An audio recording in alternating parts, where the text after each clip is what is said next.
Mission चढ़ती कला।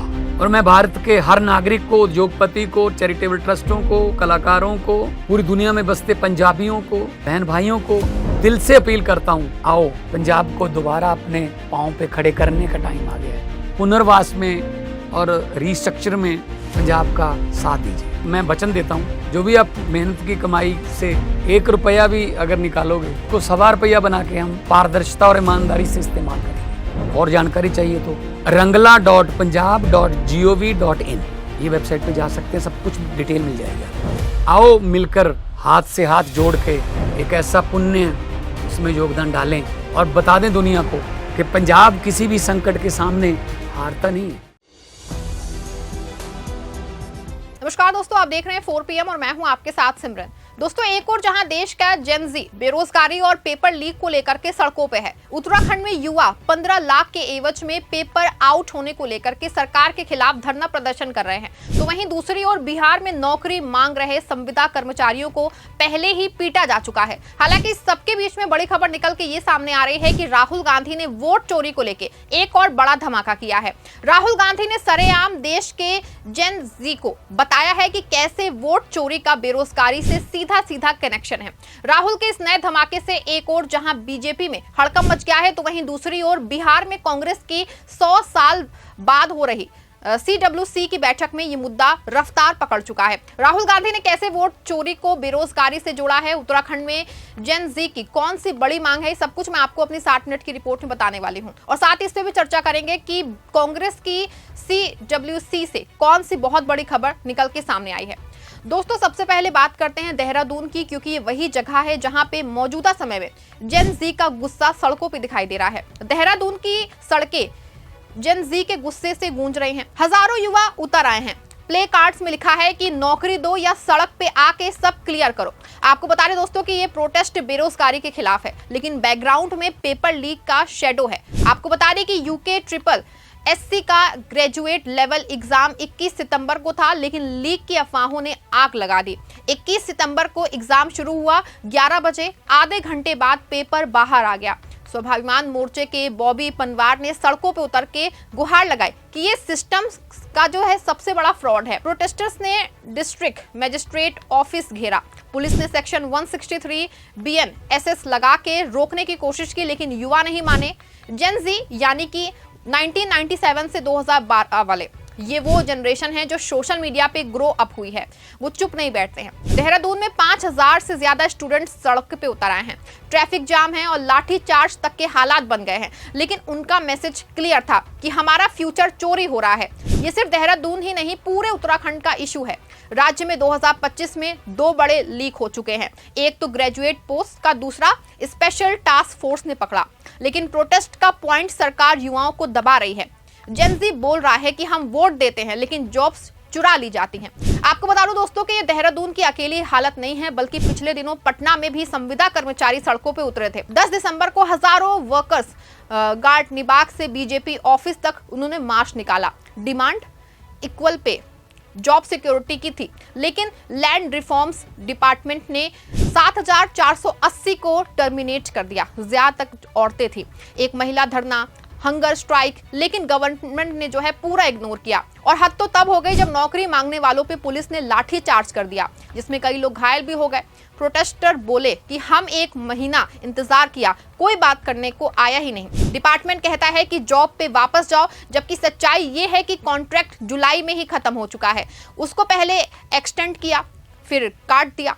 आपको बता दें कि एक और जहां पटना में नौकरी मांगने वालों को सड़कों पे बेदर्दी से पीटा गया, वहीं उत्तराखंड में 15-15 लाख में पेपर भी बेचे गए हैं। 20 सितंबर 2025 स्पेशल टास्क फोर्स ने पकड़ा पंकज गौर और हकम सिंह नाम के दोनों मास्टरमाइंड को गिरफ्तार किया है। UK ट्रिपल SC एग्जाम के लिए 6 स्टूडेंट से 12 से 15 लाख मांगे गए, पास होने की गारंटी दी गई। इसी की एक ऑडियो रिकॉर्डिंग भी वायरल हो गई है, जिसमें 15 लाख कैश मांगने की बात जो है साफ साफ सुनाई दे रही है। ऑडियो में कहा गया है कि 15 लाख दो, एग्जाम क्रैक। हकम सिंह तो पुराना प्लेयर हैं। 2021 में भी ग्रेजुएट लेवल गवर्नमेंट जॉब्स के लिए अरेस्ट हुआ था। ये एग्जाम जो है वो 21 सितंबर का था। आपको बता दूं कि 22 सितंबर को फिर लीक की अफवाहें जो है सामने आई कि 3 बजे बाहर हो गई थी। उत्तराखंड में 2025 में 2 बड़े केस, लेकिन ये दिखाता है दोस्तों कि सिस्टम कितना राटेन है। स्टूडेंट्स पैसे दे के पास होते हैं, बाकी मेहनत वाले बाहर हो जाते हैं। 15 लाख एक फैमिली का साल भर का खर्च है। ये अपने आप में बहुत बड़ा सवाल है। आपको बता दें कि अब इस पूरे मामले को राहुल गांधी ने अपने ढंग से उठाया है। 23 सितंबर 2025 को राहुल ने एक्स पे लिखा कि भारत में युवाओं की सबसे बड़ी समस्या बेरोजगारी है और इसका सीधा रिश्ता वोट चोरी से है। वाह, ये लाइन पढ़ के तो पूरा देश ही हिल गया। उन्होंने कहा कि जब सरकार जनता का ट्रस्ट जीत के आती है तो पहला काम युवाओं को जॉब्स देना होता है, लेकिन बीजेपी वो तो वोट चुरा के इंस्टीट्यूशन को कंट्रोल करके सत्ता में टिकी रहती है। रिजल्ट, बेरोजगारी 45 इयर्स के हाई पे पहुंच गई है। जॉब्स घट रही हैं, रिक्रूटमेंट प्रोसेस टूट चुकी है और हर एग्जाम पेपर लीक से कनेक्टेड है। राहुल ने आगे कहा कि मोदी जी तो बस अपनी पीआर सेलेब से गुणगान और अरबपतियों के प्रॉफिट में बिजी रहते हैं। युवाओं की होप्स तोड़ना उनकी सिग्नेचर मूव बन गया है। और हाँ, उन्होंने एक स्लिप्ड स्क्रीन वीडियो भी शेयर किया है। एक साइड पे जो है वो पुलिस लाठी चार्ज कर रही है प्रोटेस्टिंग स्टूडेंट्स पे, दूसरी साइड पे पीएम मोदी पेड़ लगाते हैं, मोर खिला रहे हैं, योगा करते दिख रहे हैं। राहुल का पॉइंट क्लियर है कि वोट चोरी वाली सरकार को जनता की परवाह ही नहीं है, वो तो बस अपनी कुर्सी बचाने में लगी है। अब सोचो राहुल ने ये क्यों कहा, क्योंकि युवा अब समझ चुके हैं असली फाइट सिर्फ जॉब्स की नहीं है बल्कि वोट चोरी के खिलाफ है। जब तक इलेक्शंस चोरी होते रहेंगे बेरोजगारी और करप्शन भी नहीं रुकेगा। राहुल ने जेनजी को डायरेक्ट टारगेट किया है। अब युवा ना नौकरी की लूट सहेंगे ना वोट की चोरी। ये ट्राई है जेनजी को अपने साथ जोड़ने का दोस्तों, क्योंकि सड़कों पे तो वही उतर रहे हैं। दोस्तों आपको बता दें कि देश में बेरोजगारी का बुरा हाल है। लेटेस्ट डेटा बताते हैं कि अगस्त 2025 में गवर्नमेंट की पीरियोडिक लेबर फोर्स सर्वे के मुताबिक अनएम्प्लॉयमेंट रेट जो है 5.1% पे आ गया है। जुलाई के 5.2% से थोड़ा नीचे जरूर गया है, लेकिन भाई ये सबसे नंबर जो हैं वो सरकारी हैं। रियलिटी चेक करो, यूथ के लिए 15 से 29 साल वालों में ये 19% तक पहुंच गया है शहरी एग्जाम्स में, और ग्रेजुएट्स पे छठा ग्रेजुएट बेरोजगार घूम रहा है। ट्रेंड देखो, अप्रैल 2025 में 5.1% था, मई में 5.6%, जून में फिर 5.6%, जुलाई में 5.2%। मतलब कि उतार चढ़ाव है, लेकिन ओवरऑल बढ़ ही रहा है। इकोनॉमी सर्वे 2025 कहता है कि 2023 से 24 में रेट जो है वो 3.2% तक गिरा था, लेकिन 2025 में फिर से उछाल पे आ गया।